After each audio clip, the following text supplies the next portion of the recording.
welcome to Savage King Studios, and welcome back to some more Oblivion Remastered. Now this video is going to be a little different. I'm just going to kind of show some things that are useful, some tips, some tricks, some hidden things.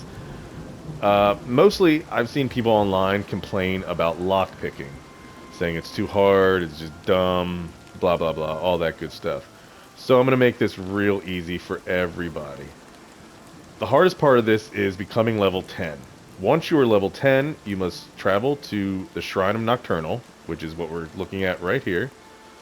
On the map, it is here, right off the road, Nocturnal Shrine, right north of Leowin. As you see, you come here, have some of her followers here, you go, you talk to the statue. The statue tells you it has lost its eye, someone stole it, the Eye of Nocturnal, and gives you the job of getting it back. Okay, easy enough. So what you have to do is you go to Leowin.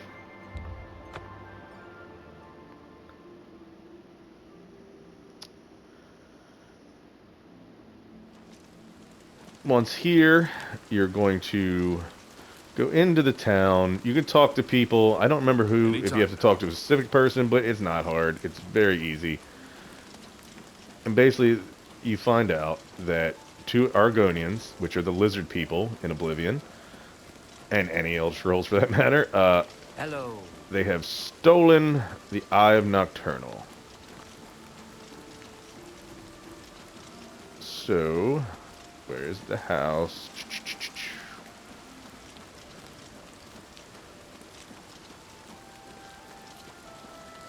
Sorry, let me get my bearings here. Remember where I am. So basically, once you find the house, which I'm going to show you what house it is in 1 second, as soon as I find it. I am in the wrong spot. The wrong spot of town. Here we go. So once you find the house, the Argonians inside will not want to talk about what they are doing. Yes, here it is. Weebam Na's house. Pretty easy to find. I just walked past the road that led to it. It is right here. So if you go in and talk to them, they will... I mean, they're obviously guilty. Obviously, they're like, what are you talking about? We don't know what that is. Why would you bring that up? So they won't say anything about it in front of you. So what you should do is open the door, crouch, and they will talk about it on their own, and you will overhear them. So, Hello. these two are the ones that stole it. So, you'll overhear they left it in, I believe, Tidewater Cave. So, Tidewater Cave is right here. You go there, it's a very easy cave, you get the eye, you come back to the Shrine of Nocturnal, you talk to the Shrine of Nocturnal, you give the eye back, and you are rewarded with the skeleton key. So the skeleton key is essentially a lockpick that cannot break. So now you never have to worry about picking locks again. Just go to any lock, whether it be master, whether it be very easy. Just hit the square button to auto lockpick. You can hit it 1,000 times if need be. Skeleton key will not break. It will never break, and that lock will guarantee to open. Lockpicking solved. It's very easy, a very easy quest. Like I said, the hardest part is getting to level 10, which, I mean, obviously that's not hard. So, secondly, now that lockpicking has been kind of made easy for everyone. Secondly, when you first start the game, you don't have a house. Now, every town offers a house that you can buy or get through some kind of mission. This can be pricey. I think the cheapest one, well, there's two cheap ones.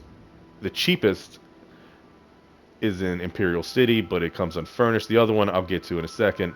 The rest can either lead between 5,000 to 20,000 gold. However, if you go here, Battlehorn Castle, which we will go now. Basically, you get here, and it is under attack by bandits. Not many, not hard, not difficult. You take down a couple bandits. There's some guards here trying to also fight the bandits. Once the bandits are dead, you talk to a guard. The guard will then give you the deed to this castle for free. We're going up here just so we can take a little look at the castle so you can kind of see what it looks like. Um, yeah, you can do this from the second you walk out of the prison. As soon as you start the game, you can come here and do this. And there it is. Castle for free. 100% for free. Now you do have to buy the upgrades for it and the furniture and all that stuff for it.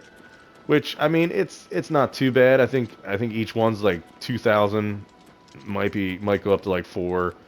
Um, but there's a lot of them. As you see, there's a forge. There's obviously bedroom stuff. There's barracks. There's a training room. There's even a trophy area, which you have a taxidermist that you can make, and I believe that's what all these are. I believe you can put trophies on these. Trophies being animals you killed. You have to bring your pelt of whatever. Maybe a couple other things, and that's how you make the trophies. Now, I have not done any of this because I have not spent much time here. This is a very, very good thing for like a first time playing. You have a house, and it's a castle. It's awesome.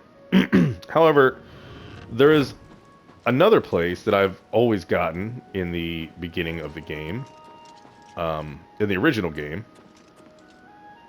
and that is not this one, and it's a house that is furnished, that you only have to pay 2,000 gold for.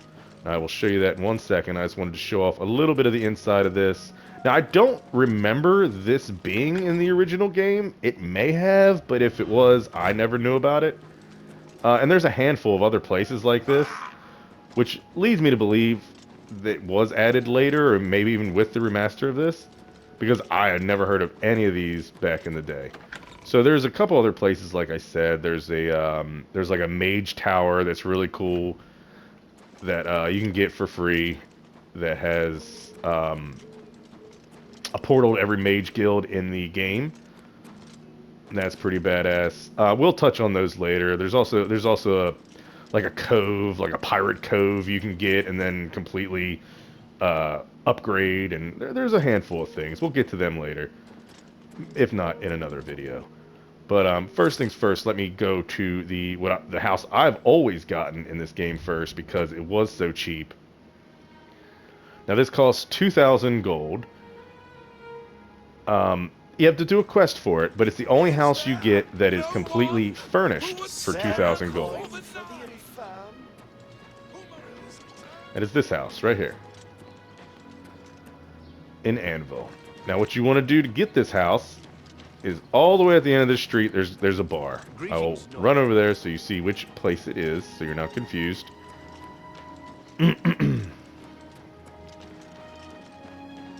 Greetings, Nord. So it's going to be right here.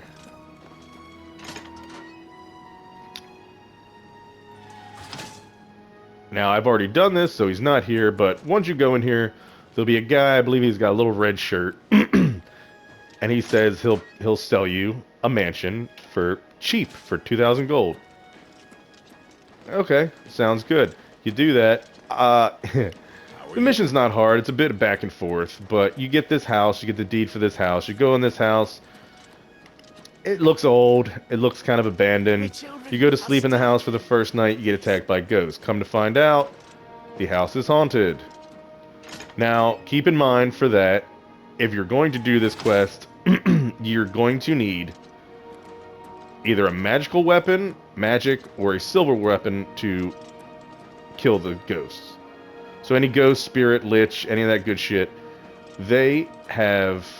the only way to kill them is with a silver weapon or magical. Your regular weapons will do nothing to them. So once you do that, you take them down, you run back to the guy. The guy's not there. He's in the Imperial City. You go to a bar in the Imperial City. You find him there. Blah, blah, blah, blah, blah. Back and forth. That's the only bad part about the quest. It's a little annoying because you have to keep running back and forth. I guess there's something else in here I'll show you too. Um, it's not bad though. It's not bad by any means. It's very easy, and for 2,000 gold, you get a fully furnished house.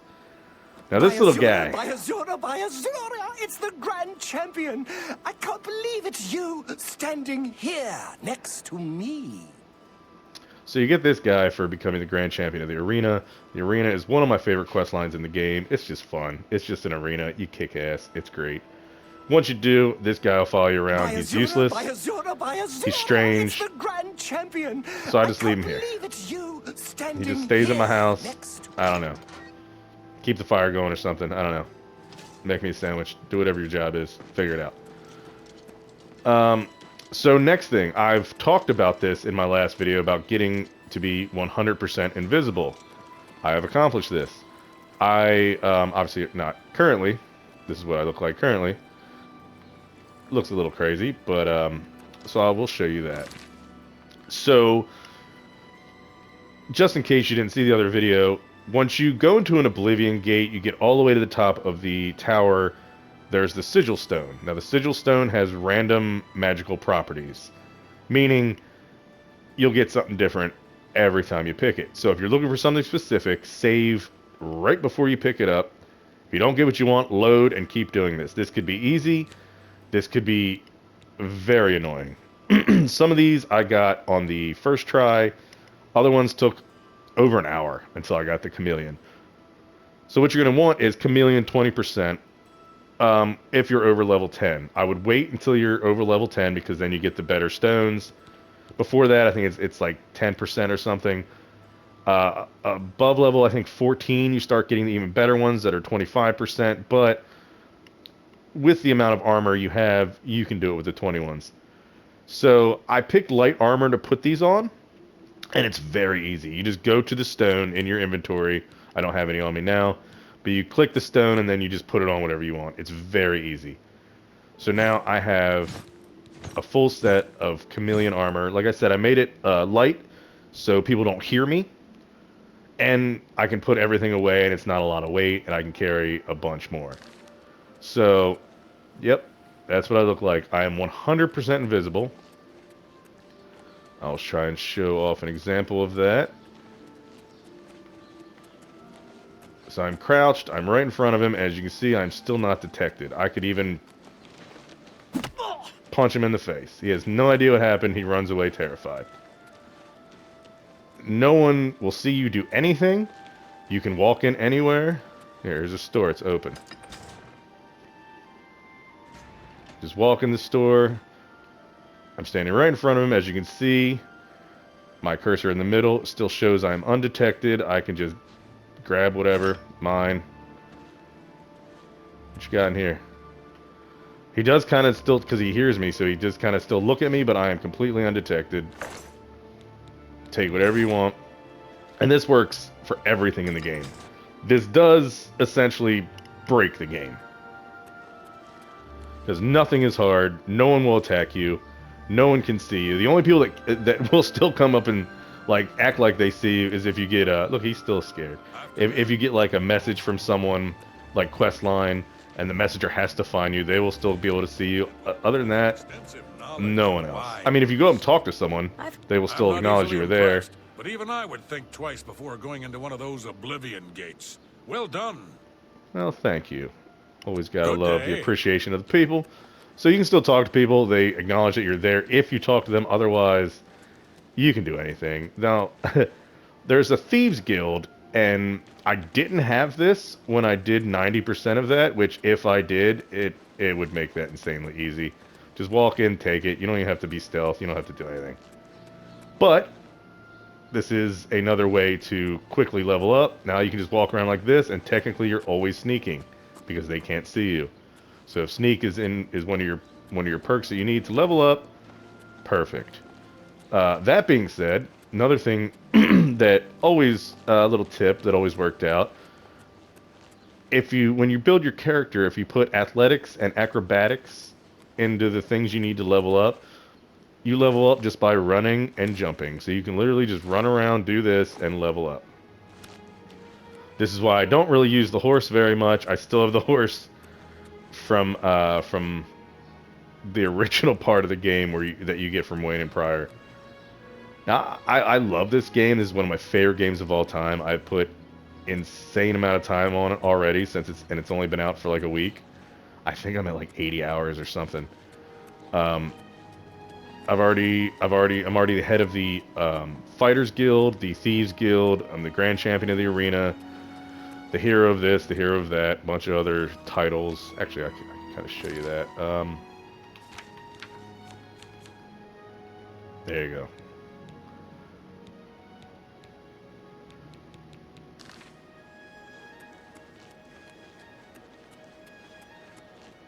Now, that's lockpicking taken care of. You have a free house. If you don't want the castle for free, because when you start the game, 2,000 here, 2,000 there, 4,000 there to get furniture is a bit much. So if you just want a fully furnished house, do a little quest line first, come here, get that 2,000 gold. Pretty easy. Now, I think we've shown off everything I want to on this video. I've talked about other free houses and castles and mage towers and all that. If you'd like to see that, leave a comment and tell me so, and we'll make another video talking about it. I think this one should help. Yeah, this is just an amazing game, and the little things you can do here and there to just make your life so much easier and so much better. Does it take away from the game? Maybe a little bit, but especially with this invisibility thing, you don't have to do it. Like, I can switch back to my other stuff if you know, I just want to run in and kill things. Now, I will show one more thing here that seems to be a glitch. So you see, I still look invisible, yet I'm not. See, I am clearly noticed. I'm not invisible. Now, this does go away anytime you leave an area or go to sleep. It's just an odd little glitch. So, if you do become invisible and see this, don't freak out. Just leave the area, go to sleep, and your guy will be right back to normal. Now, that being said, I think that's where we're going to leave it off on this one. If this has helped you, if you've been entertained, if you have any more questions, leave a comment, like, subscribe, hit that notification button, and I will see you all on the next one.